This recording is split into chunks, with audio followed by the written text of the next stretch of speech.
Kita berdoa. Kasih karunia dan damai sejahtera dari Allah Bapa dan dari anaknya Tuhan Yesus Kristus Tuhan kita. Amin. Shalom Bapak Ibu, Saudara-saudara yang terkasih dalam Yesus Kristus. Bagaimana kabar kita pada hari ini Bapak Ibu, Saudara-saudara yang terkasih? Pastinya sungguh sehat luar biasa.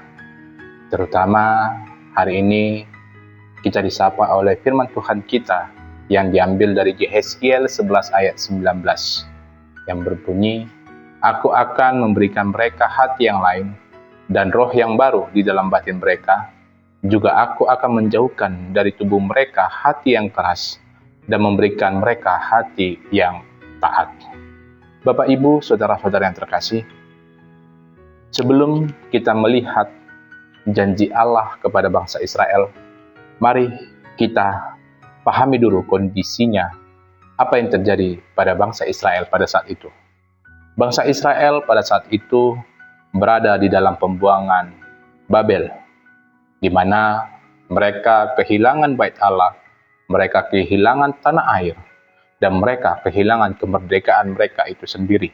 Dan mengapa hal itu bisa terjadi Bapak Ibu Saudara-saudara yang terkasih? Karena hati mereka yang keras. Kalau di dalam bahasa aslinya digambarkan sebagai hati batu, di mana hati batu ini adalah hati yang pertama itu adalah mati rasa, di mana tidak lagi bisa merasakan teguran dari firman Tuhan. Dan yang kedua adalah hati batu ini adalah hati yang kaku, di mana tidak mau dibentuk, di mana mereka merasa bisa hidup tanpa Tuhan, dan di mana mereka keras kepala mengikuti penyembahan-penyembahan berhala yang ada di negeri mereka. Nah, kembali lagi Bapak Ibu Saudara-saudara terkasih, ketika kita berbicara Yehezkiel ini adalah seorang iman yang ikut diangkut ke Babel oleh Raja Nebukadnezar pada pembuangan tahap kedua bersama dengan 10.000 orang Yahudi lainnya. Ketika ia menerima penglihatan di pasal yang ke-11, kota Yerusalem dan bait suci sebenarnya itu belum hancur total, di mana di sini juga bangsa Israel terpecah menjadi dua kelompok, mereka yang sudah dibuang ke Babel dan mereka yang masih sisa di Yerusalem. Ketika kita juga membaca di Yehezkiel 11 ayat 15 Bapak Ibu Saudara-saudara terkasih, penduduk yang masih tinggal di Yerusalem itu menunjukkan sikap yang sombong, di mana mereka memandang rendah saudara-saudara mereka yang telah dibuang ke Babel dengan berkata, "Mereka jauh dari Tuhan, kepada kamilah tanah ini diberikan menjadi milik kami." Disinilah mereka merasa diri mereka lebih benar, dan di sini mereka merasa diri mereka diberkati hanya karena secara fisik mereka masih berada di dekat bait suci Allah. Faktanya yang terjadi ternyata berbanding terbalik saudara-saudara yang terkasih, di mana kondisi moral dan kondisi spiritual penduduk Yerusalem pada saat itu justru sangat bobrok, di mana para pemimpin menyesatkan rakyat dan penyembahan berhala itu merajalela bahkan di dalam lingkungan bait suci itu sendiri. Dan hati bangsa Israel yang telah menjadi keras, yang telah menjadi bebal dan terus-menerus memberontak melawan ketetapan Allah. Dan akibat dosa inilah kemuliaan Tuhan itu diceritakan mulai angkat kaki meninggalkan bait suci dan kota Yerusalem. Inilah yang menjadi latar belakang yang terjadi kepada bangsa Israel pada saat itu.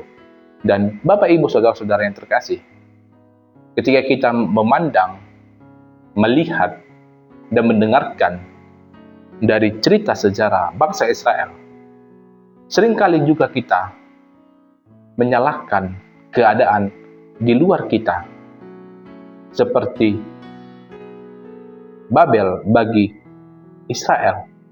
Padahal ternyata Bapak Ibu Saudara-saudara terkasih, masalah terbesar kita manusia, itu sebenarnya ada di dalam diri kita sendiri, yaitu bagaimana kondisi hati kita.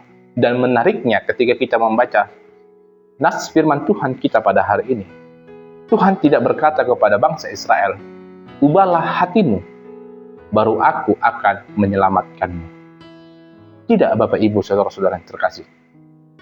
Karena manusia tidak bisa mengubah hatinya sendiri.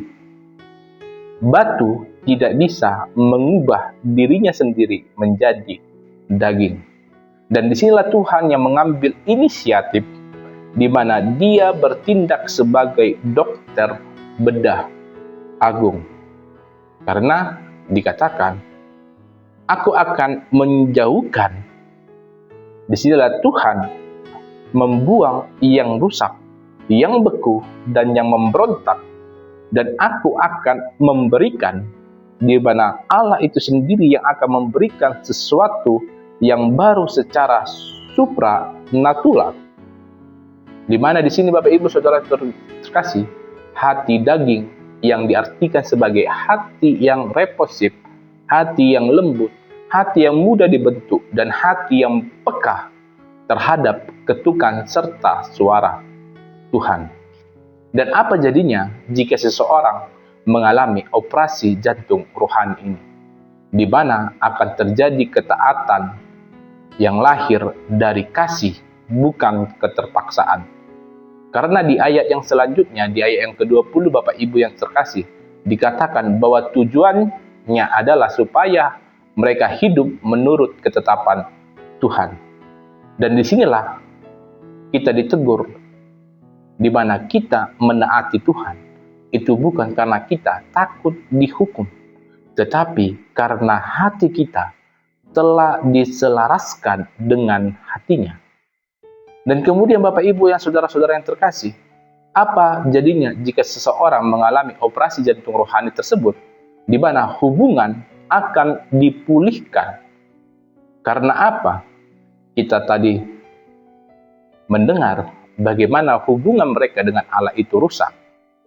Oleh karena dosa-dosa yang mereka perbuat, kini kembali intim, karena Allah itu sendiri yang berinisiatif agar hubungan mereka kembali intim. Dan di dalam perjanjian baru Bapak Ibu Saudara-saudara yang terkasih, janji Yehezkiel ini digenapi secara sempurna melalui Yesus Kristus. Karena ketika kita menerima Yesus Kristus, Roh Kudus masuk ke dalam batin kita. Roh Kudus melahirkan kita kembali, dan Roh Kudus memberikan kita roh-roh baru yang membentuk hati kita. Oleh karena itu, Bapak Ibu Saudara-saudara yang terkasih, sekarang mari kita periksa hati kita, di mana apakah belakangan ini hati kita mulai mengeras, di mana apakah kita mulai cuek terhadap dosa, apakah kita mulai malas berdoa, atau apakah kita mulai mengabaikan firman Tuhan di dalam hati kita. Oleh karena itu, jikalau iya, Bapak Ibu Saudara-saudara yang terkasih, datanglah kepada sang dokter. Jika hati kita terasa seperti batu, jangan putus asa. Karena manusia tidak bisa mengubah dirinya sendiri. Tetapi ingatlah Bapak Ibu Saudara-saudara yang terkasih, Tuhan itu pasti bisa. Datanglah kepadanya dan katakanlah, Tuhan, gantikan hatiku yang keras ini dengan hati yang taat. Oleh karena itu Bapak Ibu Saudara-saudara terkasih, melalui firman Tuhan kita pada hari ini, kita diingatkan, mari kita datang kepada Dia. Mari kita ubah hati kita melalui Roh-Nya yang bekerja di dalam setiap perbuatan dan perkataan kita di tengah kehidupan kita. Jadilah anak-anak terang, dan jadilah kita menjadi orang-orang yang baru diperbaharui oleh Roh Kudus.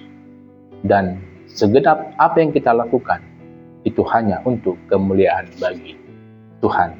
Amin, kita berdoa.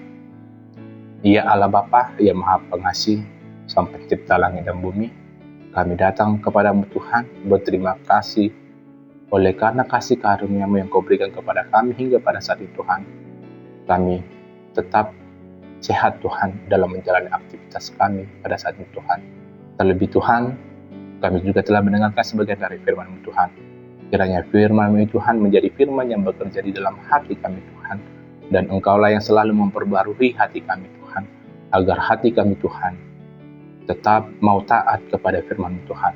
Agar kami Tuhan tetap di dalam perjalanan hidup kami Tuhan melakukan setiap perintah-Mu di tengah-tengah kehidupan kami Tuhan. Jagai kami Tuhan, lindungi kami Tuhan di setiap kehidupan kami Tuhan. Di dalam nama anak-Mu Tuhan Yesus Kristus, kami berdoa dan mengucap syukur. Amin.